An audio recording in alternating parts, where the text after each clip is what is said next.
Hi guys, good evening. Sian Gaza here, your pambansang Marites. Anyway, okay ba audio ko? Testing ko lang Mic test, 1, 2, 3. On. Yan.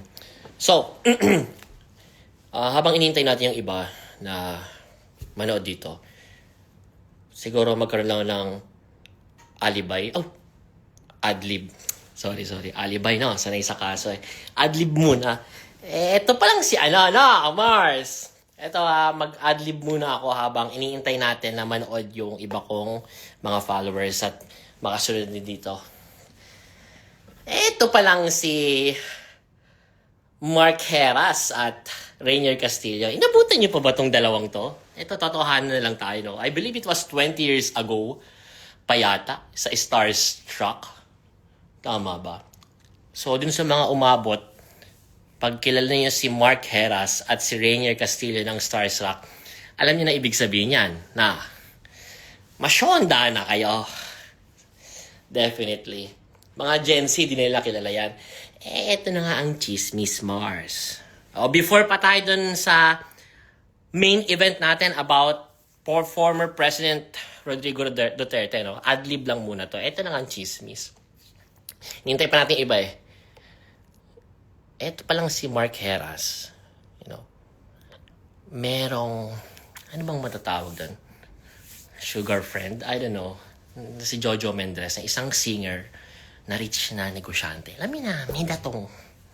Ewan ko kung ano yung relasyon nila. Tahimik na lang ako, baka makasuhan ako ng libel. Huwag na lang kayo maingay. Atin-atin na lang. Eto na nga. Napag-alaman ni Rainier Castillo na malaki pala pakinabang ni Mark dito kay Jojo Mendres. Daming pera eh. So bilang magkaibigan, dinali rin ni Rainier tong si Jojo Mendres. Kasi syempre may pera pala yan eh. Nakikinabang pala kaibigan ko dyan eh. Eh di, kaibiganin ko rin yan. Alam niyo ending, ha? Love triangle yung tatlo. Mark Heras, Jojo Mendres, saka Rainier. Eto na nga, ebidensya. Men, akin nga yung audio ko. Eto, na-record pa nga si Rainier Castillo. Baka sabihin nyo, fake news lang to eh. Pakinggan nyo ha, pakinggan nyo. Para dun sa mga karating lang, adlib lang po ito bago sa main event natin ha. Adlib lang po ito. Kasi iniintay pa natin nood yung iba kong viewers. Ito na. Tingnan nyo, pakinggan nyo ha. Si Rainier Castillo, mapakinggan niyo.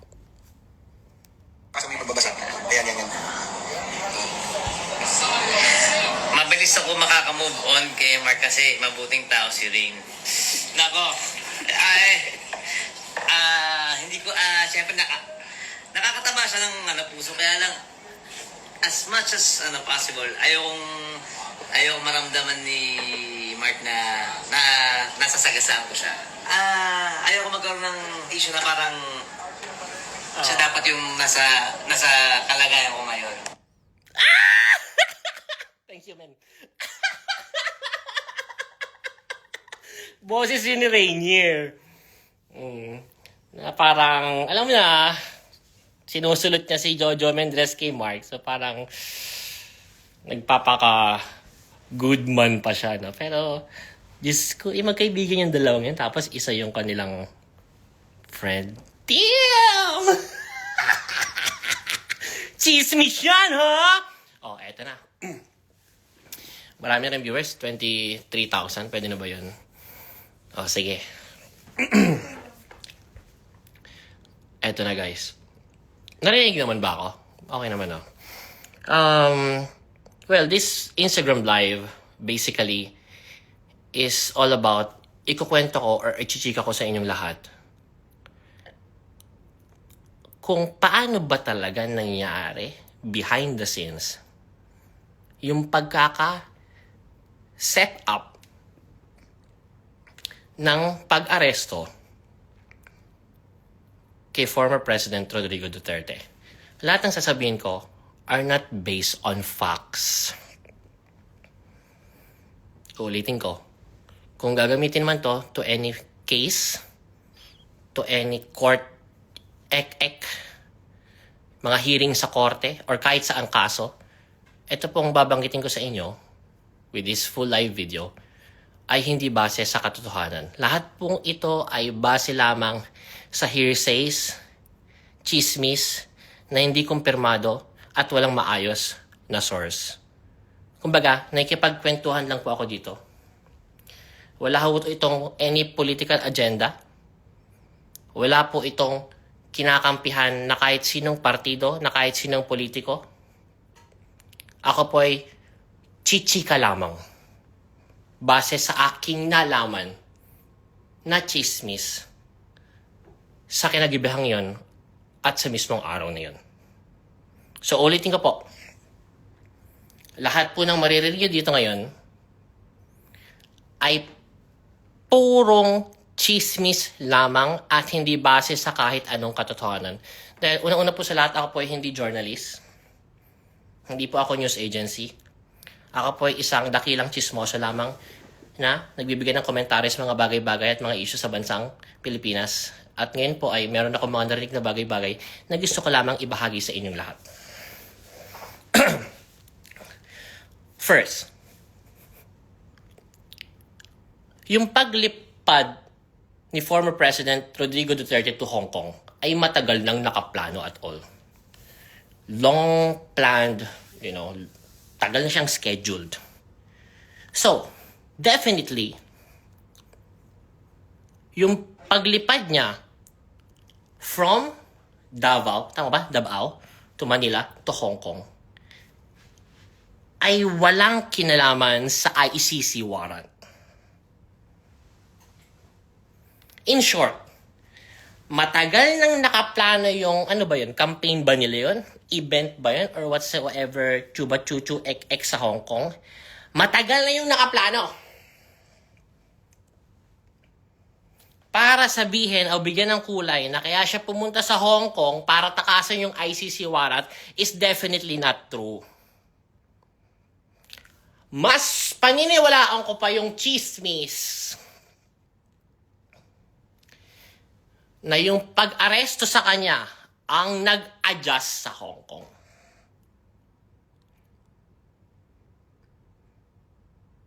Can you follow? So, ano ba talaga nangyari doon, Sian?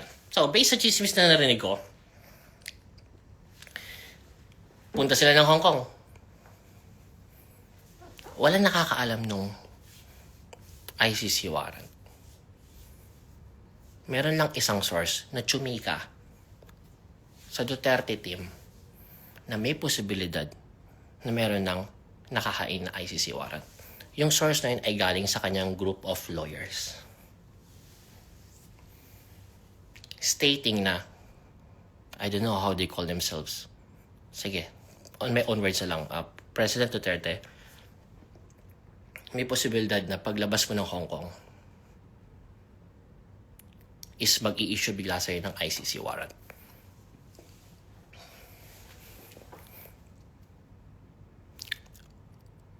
On that night, bago sila lumipad, alam na niya.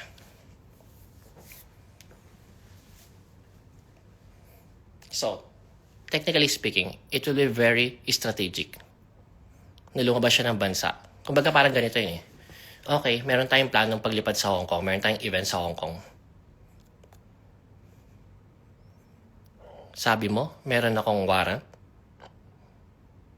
So, ang dating ngayon, walang dapat i-consider para hindi lumipad. Because it's very strategic na kung meron pala akong warrant, mas okay lumabas ako ng bansa. So, kahit nalaman niya on that night na meron pala siyang warrant, hindi mo dapat i-consider, strategically speaking, practically speaking, na naku, hindi tayo lilipad, dito na lang tayo sa Davao. Hindi eh. Pabor eh. So, on that night, tuloy pa rin ang plano. Pero as much as possible, ito palang warrant na to talagang dapat wala makaalam. Sumingaw. Naalala niyo pa yung kauna-unahang article na hindi official mula sa isang website. Hindi to news agency na unang nag-release na former President Rodrigo Duterte meron na daw warrant of arrest mula sa ICC. Walang naniwala, men. Pero, dahil dito sa isang website, hindi ko pwedeng banggitin kahit alam na ng utak ko kung ano yun bawal ko banggitin dito Dahil doon sa unofficial article, news article, nung website na yun, sumingaw. Nag-trending social media. Na no choice ang ating government na kailangan nila mag-release ng statement about it. Naalala niyo yung mga unang statement? Why klaro? Walang klaro. Tama. Naalala niyo pa yun? Ano ba yung official statement na yun? Sinasabi nila na hindi kami sigurado kung meron ba. But we hear mukhang meron. Parang ang gulo-gulo ng statement Kaya nga binash ng mga DDS yung government, yung administration. Stating na, Hoy! Ano ba kayong klase?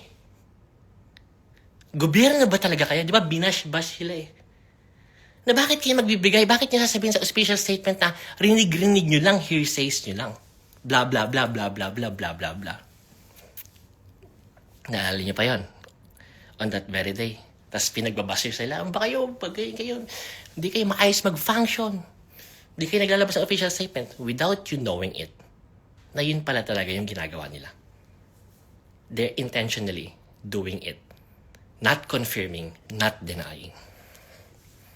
Eto na, Mars. May kakapitan ka na. Ganun, kapit ka naman.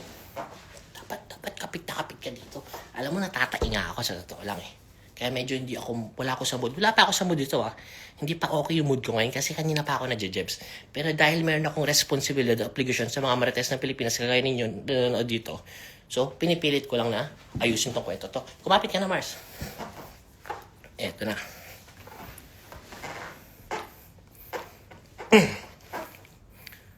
Sabi ng group of lawyers, ni former President Rodrigo Duterte,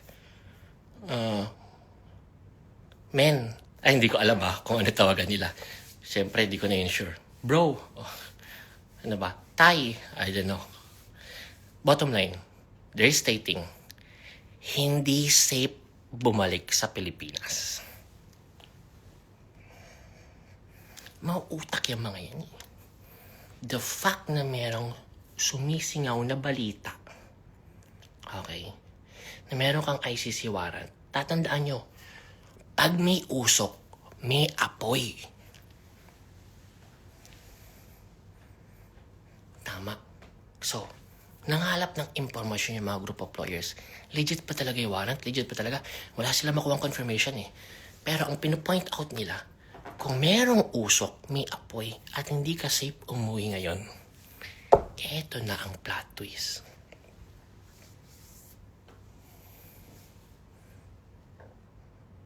Nakakapit ka na ba? Eto na ang plot twist.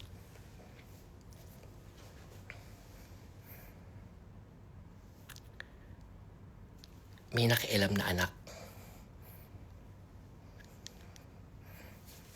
Isa sa anak. Stating na kapag hindi ka umuwi ng Pilipinas, para nating sinabi sa mga taong naniniwala sa atin na mahina tayo, na tumatakbo tayo, at makaka-epekto ito sa upcoming na eleksyon ng ating mga senatorial balls and even the big one on 2028. So, sabi ng isang anak, I don't know how they call, tatay, papa, daddy, I don't know, I'm not sure.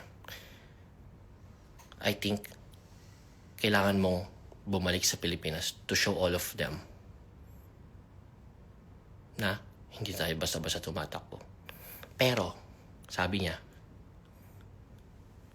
before natin gawin yan at before natin pagdesisyonan yan, tatawagan ko muna yung insider, yung contact natin sa loob.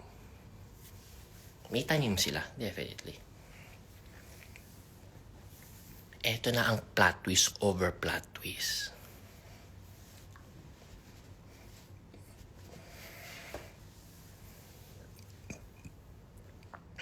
Ready ka na ba? Baka di mo kayanin. Baka isipin mo, Netflix yung pinapanood mong kwentutan. Tinawagan na yung contact sa loob. Pagtawag sa contact, sabi ng contact, balikan ko po kayo after a few hours. Bumalik after a few hours. Hindi po totoo yung warrant. Propaganda lang po ito. Paano nangyari yan? Na-identify na pala nila na itong contact o tanim nila sa loob na insider ay hawak ng Duterte camp. Binigyan siya ng wrong info via message. Stating sa lahat ng staff sa loob na mala group message, group chat, alam mo yun yung send to many, na yung warrant ay hindi totoo at wala tayong any confirmation na natatanggap dito. Pero sa kanya lang sinend.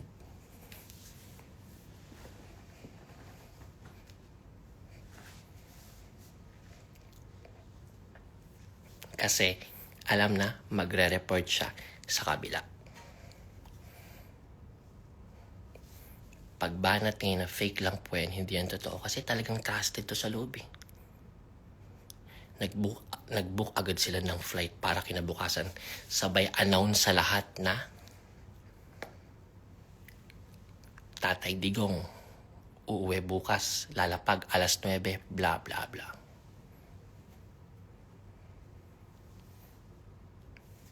So, recap lang tayo ha. Bago pa lang lumipad, alam na agad nila na merong ganong possibility. Pagdating nila dun sa Hong Kong, binilaan siya ng mga lawyers na wag umuwi. Delikado. Alright? Hindi worth it yung risk. Kaya lang merong nakialam na isang anak na uulitin ko, merong nakialam na isang anak na pinakinggan ni former President Rodrigo Duterte. Kasi meron daw siyang insider sa loob na nagsasabi na hindi daw yun totoo yung warrant. Kaya lang ito palang insider sa loob ay identified na, kaya feedan siya ng wrong information para mag-report ng wrong information sa kanilang kampo.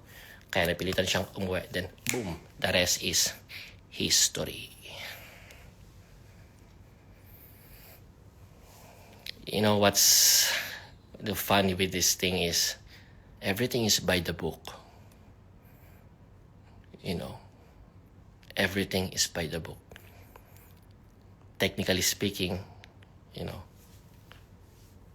nagawa nila lahat within the power or the reach of the law. Kaya lang, na-weaponize lang through their own personal gain. And nakakalungkot lang kasi, syempre, based sa kwento, based sa plot, avoidable pala siya. Sana hindi pala siya nangyari. Kung nakinig lang sana yung former president sa group of lawyers niya at hindi sa kanyang anak. Yun lang, and I hope and I pray that the former President Rodrigo Duterte will be healthy naharapin ang kasong ito sa Hague, Netherlands. Wala sana siya maging sakit or kayanin niya all the way. And I just hope na magkaroon din ng kapayapaan, ang ating bansa na sobrang divided ngayon with this political shit. Kasi at the end of the day, if two superpowers inside the country ay nagbabanggaan, walang ibang talo kundi ang mga mamamayan. And I just feel sad now for my own kababayans that this thing is happening sa loob ng ating bansa. So, I just pray that maging maayos ang lahat sa lalong madaling panahon. Yun lang, and thank you sa pakikinig, ha? God bless you all. Bye-bye. How do I end this? Paano ba i-end tong live? I forgot. Men, ex ko lang ba to? Tama na? End ko yung live, X. And now?